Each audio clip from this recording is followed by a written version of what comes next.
Welcome back to Any Recapped. Today we will cover the series Higurashi no Nakokoro ni. Make sure to subscribe to Any Recapped and hit the bell icon to be the first one to watch our new recaps.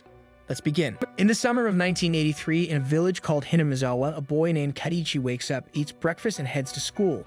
He moved to this village 1 month ago and he has been enjoying his new life. Walking to school, he is joined by his good friends, a childish girl called Rina and a tomboy called Mayan. Since the village is small, it only has one school, one class, and one teacher, so students of different ages all study together. The next day, Rina and Mayan show Kaiichi around Hinamazawa, since he still doesn't know much about the village.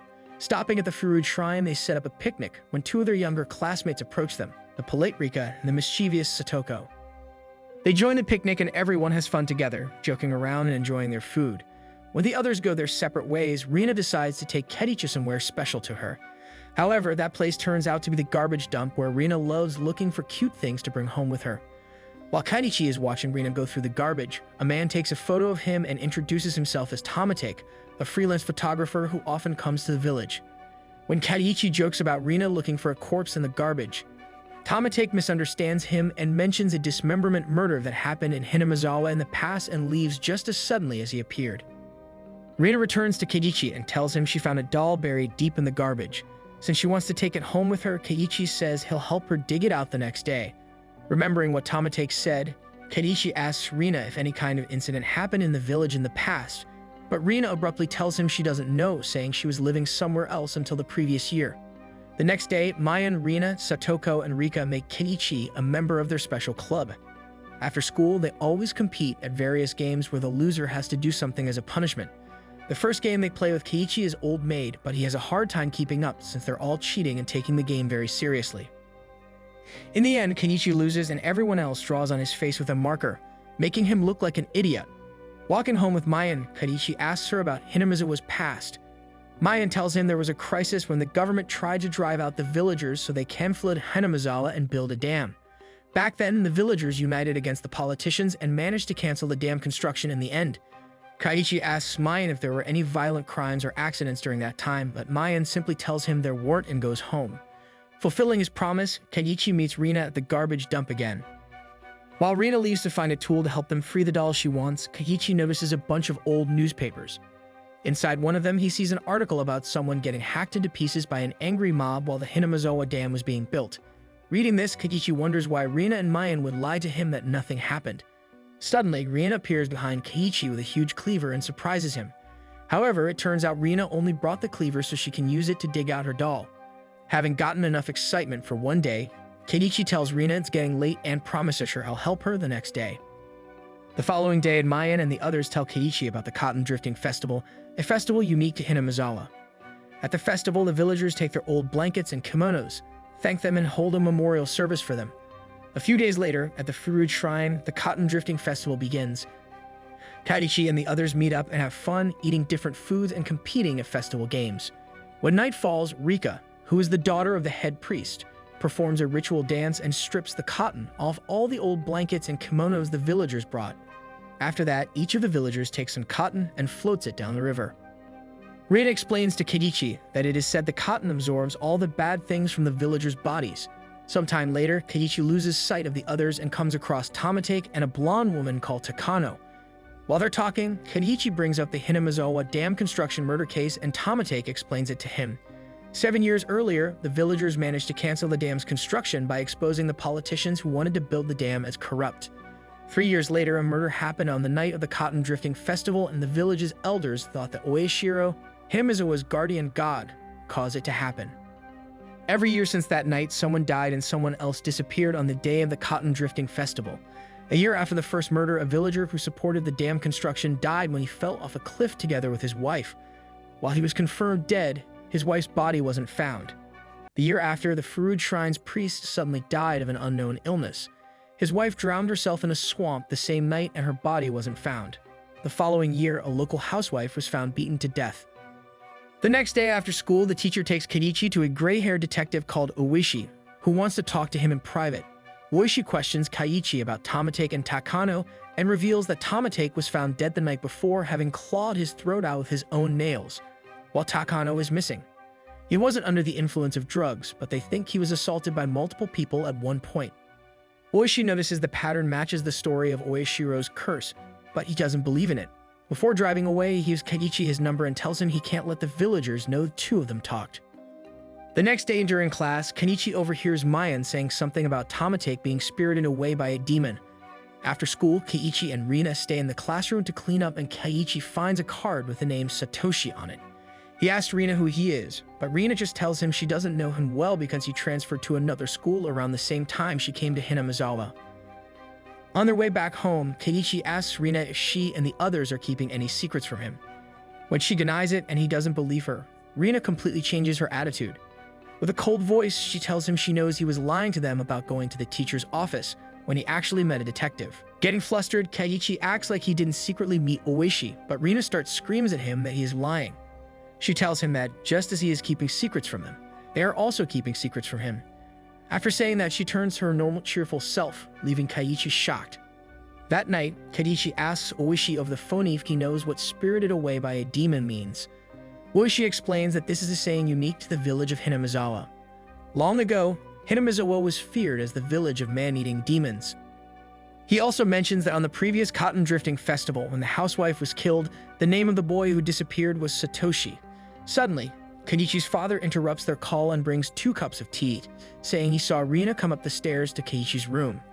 Keiichi is shocked, realizing Rina was listening to his conversation with Oishi from outside the room before she snuck out. The next morning, Keiichi acts like he has a fever and avoids Rina, who came to pick him up to go to school with him. On his way back from the doctor's office, Keiichi comes across Oishi, who invites him for lunch to a nearby town called Okonomiya. While they're eating, Oishi tells Keiichi he found out his friends all seem to be connected with Oyashiro's curse. The first victim, who was the director of the dam construction site, had a fight with Mayan a few weeks before he died. The couple who fell off a cliff a year later were actually Satoko's parents, and the priest and his wife who died in the third incident were actually Rika's parents. Finally, a housewife who died the 4th year was Satoko's guardian, and the boy who disappeared was her brother Satoshi. He also reveals that Rina was suspended from her school before she moved to Hinamazawa because she went around school and shattered all the windows with a baseball bat. The neurologist who examined her afterwards wrote down she said she would see Oyashiro standing by her pillow at night and looking down at her. Rina knew about Oyashiro because she used to live in Hinamazawa and then moved to the city when she entered grade school. That night, Rina and Mayan visit Keiichi and bring him rice balls, acting friendly as usual. Rina tells him she made one of the rice balls herself and tells him to try guessing which one it is. Before they leave, the two of them start acting strange and tell him they saw him eating lunch with a strange old man. Keiichi is nervous and denies it, but Mayan tells him she will find out anything he tries to hide. After they leave, Keiichi starts eating one of the rice balls. Suddenly, he sees a needle inside of it and gets hysterical, throwing the rice balls at the wall. He is now sure Rina and Mayan want to kill him, but he swears he won't let them. The next morning, Keiichi goes to school early. On his way there, a man dressed in gray driving a white van appears and tries to run him over. Keiichi just barely jumps out of its way and realizes he has to protect himself somehow at school. He finds a baseball bat in one of the lockers and takes it. While he is practicing his swings, Rina and Mayan see him and leave, confused and concerned for him. After school, Mayan and the others get fired up for their club activities as usual, but Keiichi just goes home, telling the others he wants them to leave him alone for a while. On his way home, Keiichi notices Rina is following him and lashes out at her. Rina is concerned for him and tells him he is scaring her, but he screams at her to go away. Her voice becoming emotionless, Rina then tells him he is doing the same things that Satoshi used to do before he disappeared, walking home alone and carrying a bat around with him. Even the bat he found at school was actually Satoshi's bat. Rina ominously asks Keiichi if he is going to transfer away just like Satoshi. That night, Keiichi's parents call him to tell him they won't return home until the next day because of work. Alone at home, Keiichi starts getting paranoid, locks the door, and turns on all the lights. He gets a phone call from Oishi asking him if anything happened, and Keiichi tells him Rina and Mayan are trying to kill him. While they're talking, someone starts ringing Keiichi's doorbell over and over. When Keiichi approaches the door, Rina peeks through the space between the door and its security chain and tells him she brought him something to eat. Keiichi nervously thanks her and lies that his mother made him dinner already. Suddenly, Rina screams that he is lying and keeps telling him to let her in even when Keiichi tells her to go away. Growing hysterical, Keiichi goes berserk and smashes her fingers in the door repeatedly, screaming at her to go home.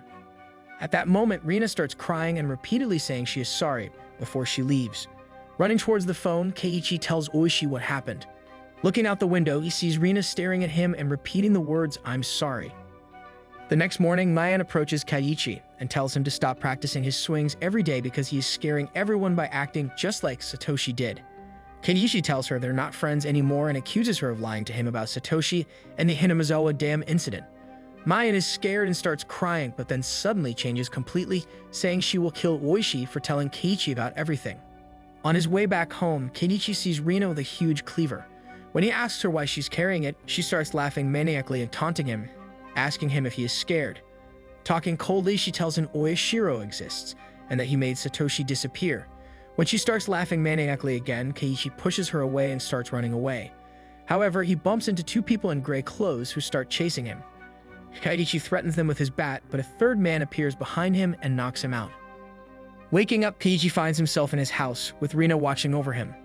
Mayan arrives and both girls act like nothing is wrong. Rina restrains Keiichi while Mayan takes out a syringe, and he remembers how Oishi suspected Tamatake was under the influence of a drug when he clawed his throat out. Breaking free from Rina, Keiichi takes his bat and savagely beats both her and Mayan to death. Looking out the window, he sees the village's doctor arriving in a van together with more people dressed in gray. Looking at what he has done to Rina and Mayan, he cries, asking himself how it came to this. Sneaking away, he escapes through the back door of his house and runs into the night. Later, Oishi gets a call from Keiichi. Sounding strange and barely being able to talk, Keiichi tells him Oyashiro exists and that he is right behind him. He tells Oishi he can't escape from him and starts producing gurgling sounds while saying he is sorry. Sending his men to check out the phone booth Keiichi was calling from, they find him with his throat clawed out by his own fingernails. In the end, Oishi concludes Keiichi has murdered Rina and Mayan and then ended his own life. The next thing we see is Keiichi waking up in the morning as usual and cheerfully cycling to town with Rina and Mayan. In town, they meet up with Rika and Satoko and enter a card game tournament in a toy store. With everyone fired up, they compete against each other and cheat in various ways as usual. Keiichi almost wins the tournament, but Mayan suddenly says she has to go to work and quits, telling everyone they'll finish the game another time. After Oishi leaves, Cheyenne, Tamatake, and Takano explain to Keiichi about the deaths and disappearances that happen every year on the Cotton Drifting Festival. Takano thinks all the murders and disappearances were done by humans instead of Oyashiro's curse and wonders who will die and disappear this year. The next day, Keiichi and his friends all meet at the festival. They have fun eating and playing games until the time comes for the cotton drifting ritual. While this is going on, Cheyenne approaches Keiichi and takes him away from the festivities to a shrine where ritual tools are kept. There they find Tamatake and Takano. Since almost nobody except the Furude family are allowed to enter the shrine, Tamatake and Takano want to check it out. When Tamatake manages to open the lock, Takano enters excitedly. Cheyenne makes Keiichi go inside with her, saying there is something she wants to show him there. Inside the shrine, there is a huge statue of Oyashiro. Takano tells Keiichi there is a saying that the people from Hinamazawa, which used to be called Onagafuchi Village, have demon blood flowing inside of them. It is said that the villagers would kidnap people, sacrifice them, and eat them in the past. Afterwards, they would drift their bowels down the river, just like the villagers are doing with cotton in the present. Keiichi suddenly notices the shrine is full of tools for dismembering and ripping humans apart. When Mirka's dance ends, everyone leaves the ritual tool shrine and Tamatake and Takano separate from Keiichi and Cheyenne. Shin asks Keiichi not to tell anyone that they were in the shrine because they would be cursed by Oyashiro if anyone found out. When Shan leaves, Keiichi meets up with Mayan and the others and lies to them that he was watching Rika's dance too. When Keiichi is left alone with Mayan, she ominously asks him if he met with Cheyenne and he lies to her that he didn't.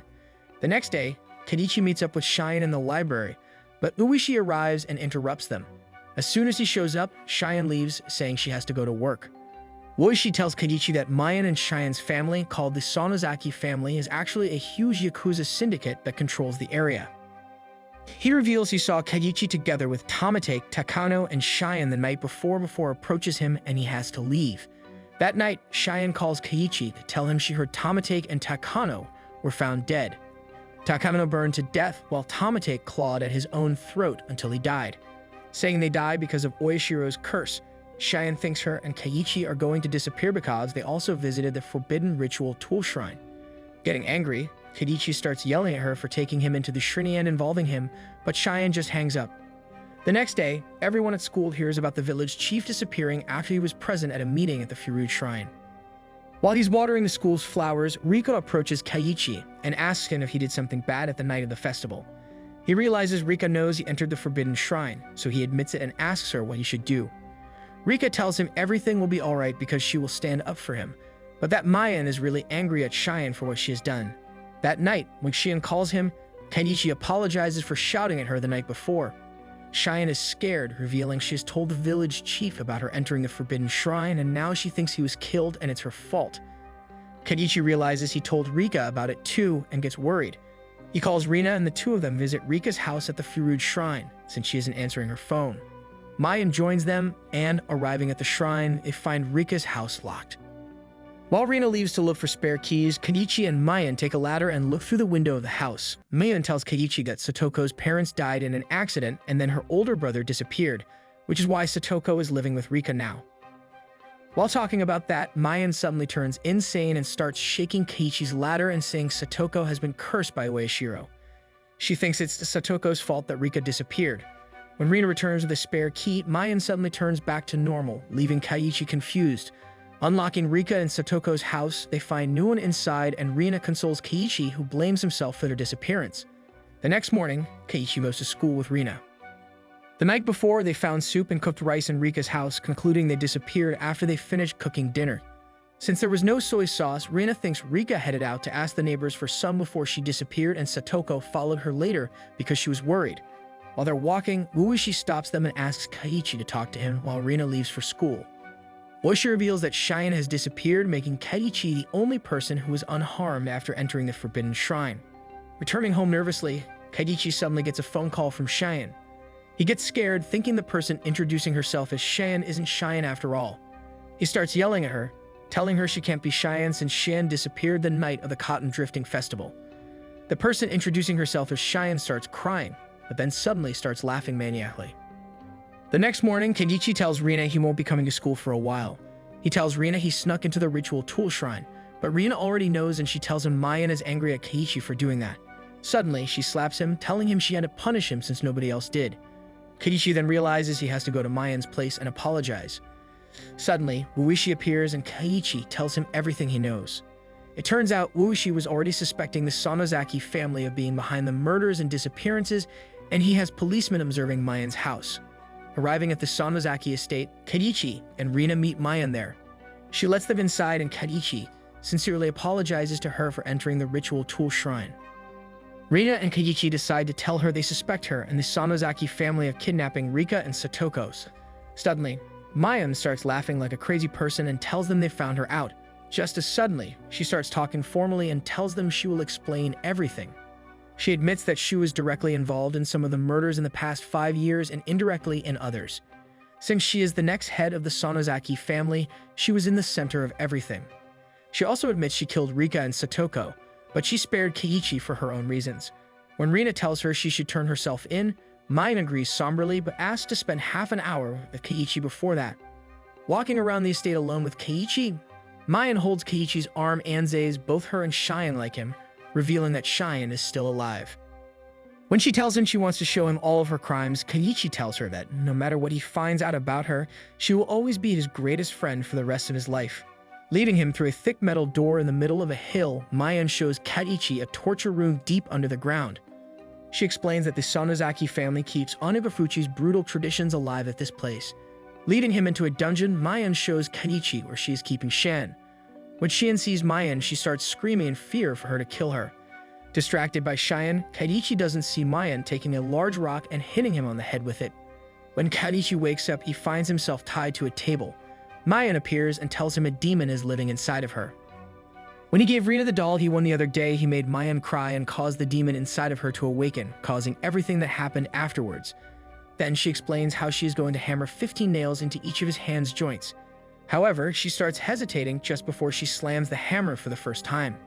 Calmly, Keiichi tells her he will let her torture him if that will appease the demon inside of her, but that she has to let Shin free. However, Mayan tells him she won't keep the promise since demons don't care about that. Suddenly, someone starts slamming on the door and Mayan realizes Rina told Oishi what's going on. Mayan apologizes because the demon desecrated her body, but Keiichi tells her the Mayan he knows never changed inside his heart. Mayan starts crying but then takes out a taser and electrocutes Keiichi, until he loses consciousness. When he wakes up, he finds himself on a stretcher being moved to a hospital together with Cheyenne. We find out Mayan has disappeared and her victims' bodies weren't found anywhere. After the incident, Keiichi tells Rina his family decided to move away from Hinamazawa. That night, Keiichi hears someone throwing stones at his window and it turns out it's Mayan. Acting strangely, she tells him she wants to talk to him one last time. While they're talking, she stabs Keiichi in the stomach and says she killed everyone she wanted to kill, while laughing maniacally. Somewhere else, Uishi discovers Shin's dead body after she has been thrown out the window of her apartment. Sometime later, Keiichi is in the hospital, having survived Mayan's attack. Oishi visits him and tells him both Mayan and all the missing people's bodies were found. However, they also found Mayan's dead body there too, and it appears she has died the day the police stormed the Sonozaki estate. Oishi also says Takano's body was found 24 hours after her death, meaning she couldn't have been with Keiichi and the others when they were exploring the ritual tool shrine. After Uishi leaves, Keiichi is confused. Out of nowhere, a girl looking like Mayan or Cheyenne suddenly appears and attacks him. The next thing we know, Keiichi is perfectly fine again, talking to his mother in the morning. Since his mother is going to Tokyo for a few days, Keiichi will have to be alone at home. After school, he decides to try his hand at cooking, but it turns out to be a disaster. Satoko and Rika arrive and Satoko decides to make dinner for him. While Satoko is cooking, Rika tells Keiichi she didn't see her this happy since she was together with her big brother, Satoshi. She explains that Satoko loved his brother but that they're living separately now. While they're all happily eating together, Satoko reveals that Satoshi actually ran away from home, but she expects him to return soon. Keiichi tells her he didn't know she was such a strong person and pats her head, making her embarrassed. When night falls, Rika and Satoko head home, but before she leaves, Rika tells Keiichi she thinks Satoko felt like her brother was back because of Keiichi being so nice to her. A few days later, Satoko and the others invite Keiichi to a baseball match, where Hinamazawa's team plays against Okinomiya. In the end, Hinamazawa's team wins because of Satoko hitting a home run and everyone has fun together. After the game, Eri, the doctor at the village's clinic, approaches Keiichi. Aside from being a doctor, he is also a baseball coach. He tells Keiichi that Satoshi used to be in the baseball team before he transferred. Eri cares a lot about Satoko and Keiichi realizes he does too. Suddenly, Cheyenne arrives and it turns out she is the manager of Hinamazawa's baseball team. Later, Keiichi and Cheyenne talk about Satoshi. When Keiichi tells her he knows that Satoshi transferred, Cheyenne suddenly gets angry at him. She quickly calms down and asks him not to use the word transferred. While Keiichi is going back home with Rina and Mayan, he asks them if Satoshi ran away or transferred, confused about what actually happened. Starting to act strangely, Rina tells him that Satoshi didn't run away, but that he disappeared one day because of Oyashiro's curse. Before he left, Satoshi told her he felt that he was being watched and followed by an unseen being. He also saw it standing next to his pillow and looking at him before he went to sleep. Rina thinks Satoshi had a desire to leave Hinamazawa, but Oyashiro doesn't forgive anyone who wants to leave the village. She says that Satoshi didn't apologize to Oyashiro, but she did, which is why she hasn't been cursed. While she is talking, she's getting more and more hysterical and Mayan slaps her to make her stop. Mayan tries changing the subject and tells Keiichi she wants to borrow some manga from him, so the two of them go separate ways with Rina. When they're alone, Mayan tells Keiichi that Satoko's parents were the leaders of the villagers who wanted the Hinamazawa Dam to be built, so they can get compensation money.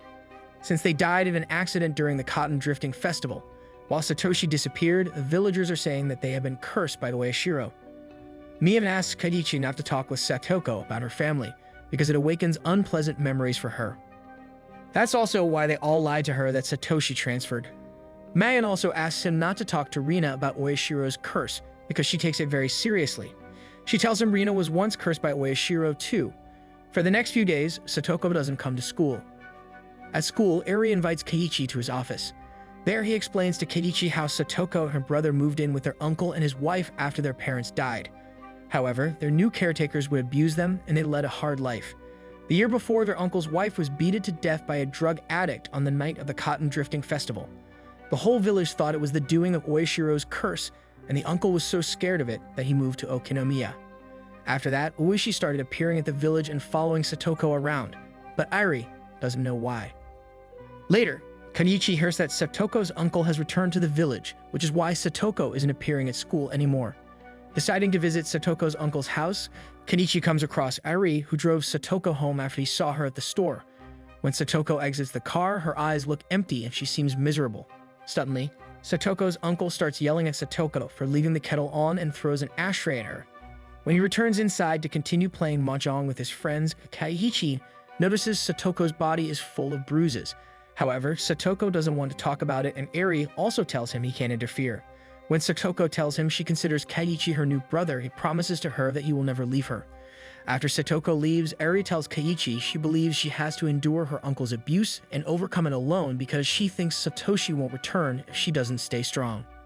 Nevertheless, Keiichi tells him he will report her uncle as soon as he notices Satoko is in real danger, even if she ends up hating him for it. The next morning, Keiichi meets Tamatake for the first time and helps him find Furu's shrine. At the shrine, they meet Takano, and it turns out Tamatake is teaching Takano how to take good pictures. They start talking about Oyashiro's curse, and Takano mentions the possibility of someone imitating the curse in order to kill people. After school, Keiichi tells his friends he found out what's really happening with Satoko. He's smiling if he can drop by her house to talk to her in private. It turns out Takano told him that the three great families of the village, which include the Sonozaki family, are actually those who execute Oyashiro's curse. Because of this, he wants her to somehow change the curse's target to Satoko's uncle this year. Confused, Mayan tells Keiichi she doesn't have as much influence as he thinks she does, and that the Sonozaki family wouldn't murder people even though there are bad rumors about them. Keiichi apologizes and goes back home. The next day, Satoko finally comes back to school. It turns out someone called Child Protection Services to her house, but she and her uncle told them nothing is wrong and sent them away. At recess, wanting to comfort Satoko, Keiichi pats her head, but Satoko reacts violently, remembering how her brother used to pat her head in the same way. With her whole body trembling, she vomits, looking scared out of her mind. She starts apologizing and crying while Keiichi doesn't understand what's happening. Later, Keiichi visits the school infirmary where their teacher tells him Satoko has calmed down. Realizing the adults won't save Satoko, Keiichi decides to take the matter in his own hands and kill Satoko's uncle. Finding Satoshi's locker, he takes his baseball bat. Leaving the school, he rides his bike deep into the forest and marks a specific place. That night, Keiichi asks Mayan to take Satoko to the cotton drifting festival the next day, so she can forget about her uncle for a while. Mayan gets concerned and tells Keiichi she got a phone call just like that one from Satoshi the day before he disappeared. Keiichi then realizes that Satoshi was the one who killed his aunt in order to protect Satoko. Mayan tells him she already invited Satoko to the festival, but is worried because Keiichi won't tell her why he can't come to the festival himself. Keiichi tells her there's nothing to worry about and wishes her a good night. The next day, Keiichi goes back to the spot he marked and digs a large hole. While digging, he remembers about his time living in the city. He was put into an advanced class at school because tests showed he was extremely intelligent, but once he became one of the best students, his classmates started bullying him so much his family had to move. He remembers how Mayan, Rina, Satoko, and Rika accepted him as soon as he met them. When night falls, Keiichi calls Satoko's uncle on the phone, convincing him to come to the police station. After this, Keiichi hides himself near the place he dug his hole and surprises Satoko's uncle. Taking his bat, Keiichi chases him and, catching up to him, brutally beats him to death. In order to get rid of the evidence, Keiichi throws his bat into the Onamafuchi swamp, but when he arrives at the hole he dug, it suddenly isn't there anymore. Thinking nothing of it, he takes his shovel and digs a new one. Finally, he pushes Satoko's uncle's body inside of it and hides it with tree branches. Happy he has managed to save Satoko, Keiichi starts laughing. Going back home, a car pulls over to him, and it turns out to be Takano. Keiichi lies that he forgot his shovel when he was treasure hunting with Rina at the dam, so he went to get it back now, but Takano tells him the dam site is in a completely different direction. Seeing he is exhausted, she tells him she'll drive him home, but he will have to leave his bicycle since her trunk is full. While driving, Takano asks him if he managed to bury the corpse properly. She tells him that if he doesn't bury it properly, stray dogs might find it. Keiichi is terrified, but it turns out she was just kidding. Keiichi then notices Tamatake's bicycle on Takano's back seat, but Takano claims that it's actually her own bicycle. Before letting him out of the car, she tells him it's better for him not to tell anyone they met, but refuses to explain further. Leaving the car, Keiichi starts getting paranoid and says Takano should get cursed by Oyashiro.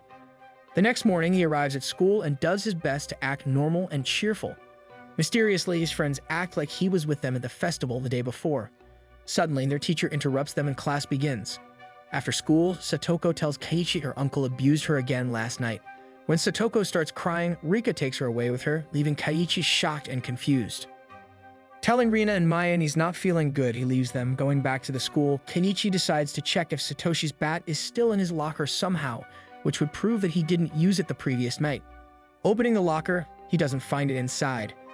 Kenichi visits Eri's clinic and tells Eri he wasn't at the festival the previous night, but that the others are telling him they saw him there.